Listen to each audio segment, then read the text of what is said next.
difficult essays about the psychological meaning of relationship. Because this other person is another person, but they're also something about yourself. Yeah.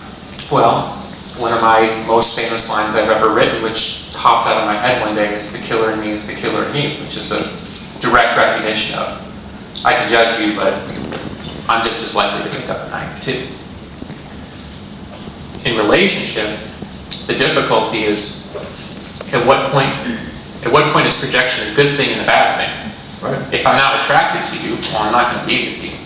Like, I get these speeches from girls sometimes, like, "Oh, you just don't like me for who I am." And I'm like, well, if I was 457 pounds, would you be with me? The answer is no. Right. So on some level, I'm embodying projection. Maybe I remind them of dad or mom or whatever. And same with them. Right. And the question is, how do those projections then lead us to a new life, to a deeper soul experience?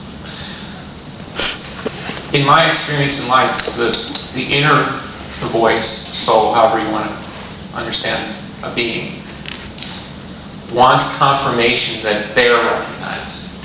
And so in my estimation, you have to fight through the projections. You have to simultaneously honor this vision and at the same time get past it and say, okay, I get it, I get the rings, I get the curls, but back in there is a very scared child. In my parlance, I say that, I'll even say in love relationship, I'll say, can you get out of the way and let me speak to the child? I've literally said, I want to speak to the 4-year-old because that's who's running the show right now.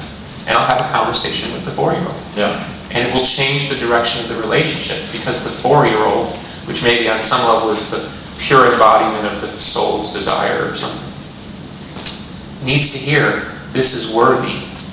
And what I see a lot in our culture is projections rule. And you have these 3 to 7 year relationships where, Right. and I'm sure you encounter in your private practice, they just run out of gas. That's right. And so